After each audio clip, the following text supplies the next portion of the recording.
नमस्कार, Indian popular code में आप सभी का स्वागत है। और आज हम बात करने वाले हैं ऐसी चीज़ की जिसने देश को इस लॉकडाउन के बीच में भी दुखी कर दिया। जी हाँ, मज़ाक अली 2.2 बनाने वाले तनिष्क बागची की, और कैसे वो बना लेते हैं, कैसे वो कॉपीराइट हासिल कर लेते हैं इन सारी चीज़ों के ऊपर। क्योंकि कई दोस्तों का कहना ये था कि सब इतने घटिया गाने बनाने का कॉपीराइट उन्हें मिलता ही क्यों था। तो आगे बढ़ने से पहले मैं चैनल को सब्सक्राइब कर लीजिए, बेल आइकन को प्रेस कर दीजिए ताकि आपको तमाम जानकारियाँ समय समय पर मिलती रहे। तो तनिष्क बागची जो हैं, सबसे पहले उनके बारे में जान लेते हैं उन्होंने काम क्या किया। कहने को म्यूज़िक डायरेक्टर हैं। अब कहने को इसलिए क्योंकि उनके जितने भी गाने चले हैं वो सारे कहीं ना कहीं से कॉपी हैं। कॉपी मतलब जैसे उन्होंने क्या कहते हैं, जो शुरुआत उनका पहला गाना था बन्नो तेरा स्वैगर, तो बन्नो तेरी अखियाँ सुर में दानी।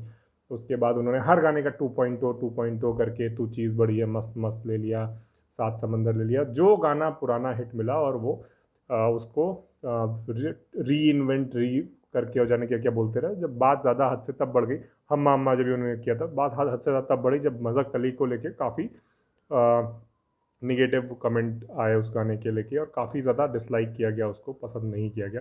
तो अब तनिष्क बागची का कहना ये है कि ये गाने जो थे, जो रश के कमर और ये जितने भी गाने उन्होंने री इन्वेंट किए हैं, 10 बहाने करके ले गए, दिल जैसे गाने, वो सारे गाने, ज़्यादातर गाने पब्लिक जानती नहीं थी। आज की यूथ जो जनरेशन है वो उनसे कनेक्ट नहीं करती थी, इसलिए वो उनके बीच में लोगों को पहुंचा रहे हैं नए तरीके से, उनको बेहतर बना के। अब तनिष्क बागची की समझ पे और उनकी समझ पे भरोसा करने वाले लोगों को इस लॉजिक पे बड़ा, अब क्या ही कहें, हम तरस ही खा सकते हैं और कुछ नहीं बोल सकते हैं बागची साहब को।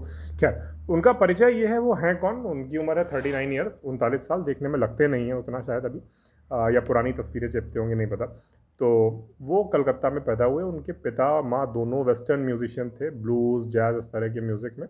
और उन्होंने क्या किया था, साइंस की पढ़ाई की, बीएससी किया है कलकत्ता के एक बहुत प्रतिष्ठित कॉलेज से।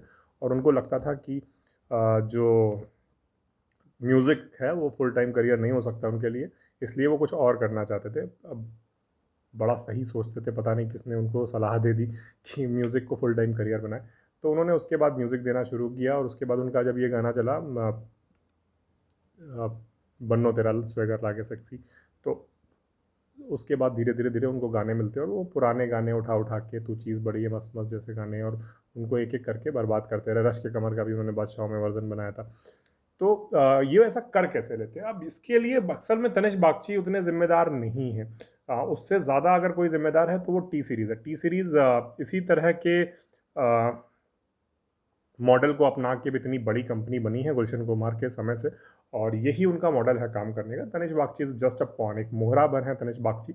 और असल जो समस्या है वो टी सीरीज़ के साथ में, क्योंकि उसमें दो लेवल पे चीज़ें होती हैं। पुराने समय में क्या था, अगर हम शुरुआत से बात करें टी सीरीज़ की, तो गुलशन कुमार दुआ, देव उनका पूरा नाम था, दिल्ली में जब दरियागंज में रहते थे, तो डॉन फिल्म के गाने बड़ा हिट हुए।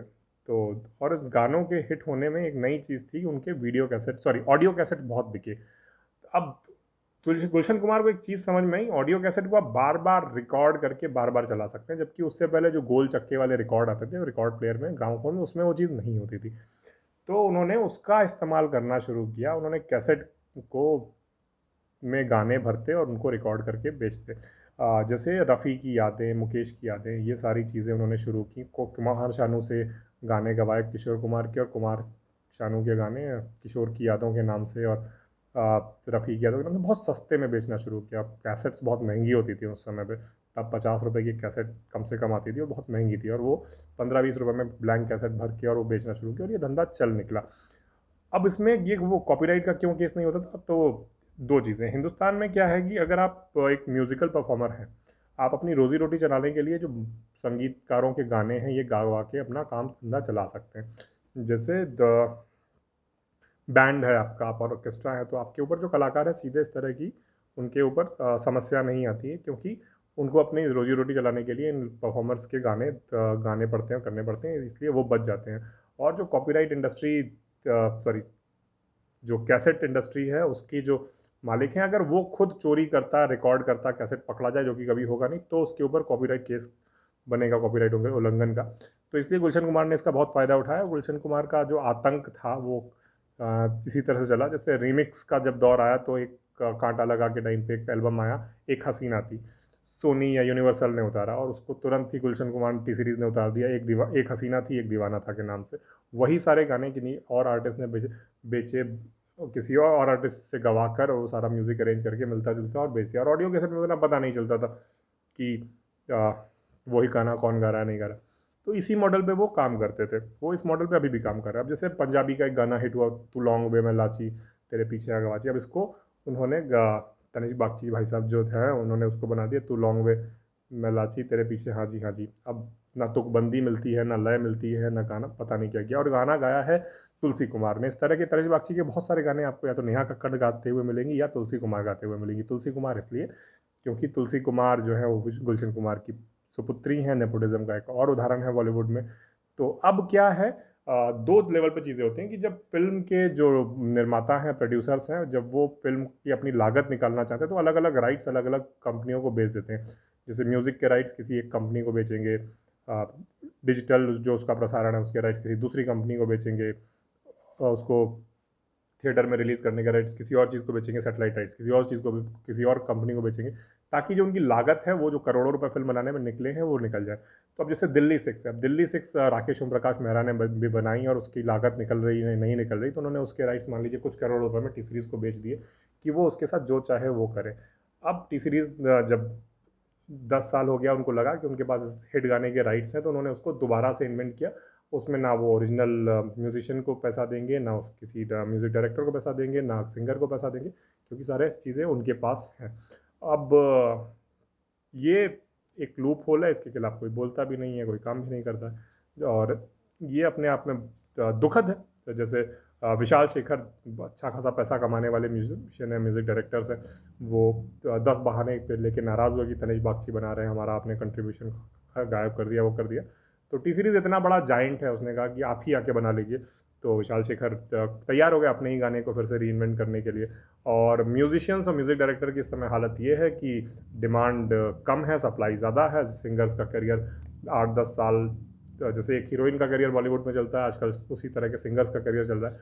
और सोनू निगम हो, कोई भी हो, अब कोई भी ऐसा सिंगर नहीं बचा है जो एक किसी हीरो की आवाज़ हो या उसके पूरे उसमें उसी के गाने चलें। तो एक फिल्म में पूरा एल्बम उसके नाम से, ऐसा कुछ होता नहीं है, एक आध गाना मिल जाता है। और ज़्यादातर सिंगर्स को अब या तो गाने के पैसे नहीं मिलते हैं या ना के बराबर मिलते हैं, क्योंकि वो कहते हैं कि अगर गाना हिट हुआ तो आपको इतने स्टेज शो मिल जाएंगे, आप तो कमा ही लेंगे। तो वो शोषण वाली स्थिति है। तो ये है तनिष्क बागची का ये। तो तनिष्क बागची के पास कॉपीराइट नहीं है इन गानों को ख़राब करने का। वो बाय डिफ़ॉल्ट ऐसा कर सकते हैं, पहली चीज़, क्योंकि वो अपने आप को एक इंडिविजुअल कलाकार के तौर पर दिखाकर भी ये कर सकते हैं कि वो एक कलाकार है, अपना खर्चा चलाने के लिए गाने के कवर्स बना रहे हैं। दूसरा, अगर उसमें फंसने की बात आती है तो उसके राइट्स टी सीरीज़ किसी कंपनी के पास, और टी सीरीज़ इस तरह के काम कर रहा है। तो जितने भी गाने आपको नए मिलेंगे री इन्वेंट किए हुए, वो सारे कहीं ना कहीं टी सीरीज़ के। तो ये था इंडियन पॉपुलर कोर्ट पे तनिष्क बागची और उसको लेके। बाकी तो मज़क कली का जो हाल हुआ है, अभी आगे और गानों का देखिए क्या होगा। कोई फ़र्क नहीं पड़ने वाला है, क्योंकि नए गाने चल नहीं रहे हैं उतना। हुक को लेके, उसको लेके, मतलब गाने नए गाना पिछले 2-3 सालों में कौन सा आया जो आपको काफ़ी समय तक याद रहा हो। और 90s के गानों को लेके एक नॉस्टैल्जिया। आखिरी जो सबसे हिट गाना मुझे याद आता है, जो बहुत भयंकर हिट हुआ था, वो आशिकी 2 के गाना का एल्बम था, जिसमें तुम ही हो, और वो बहुत लंबे समय बाद कोई सैड सॉन्ग आया था जो हिट हुआ था। और इस तरह के सैड सॉन्ग्स उसके बाद उस लेवल के हिट एल्बम नहीं आए। तो जाहिर सी बात है कि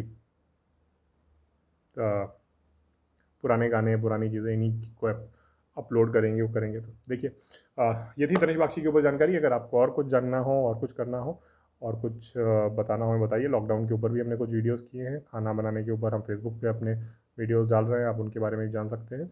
हमारे साथ बने रहिए इंडियन पब्लिक के साथ। धन्यवाद।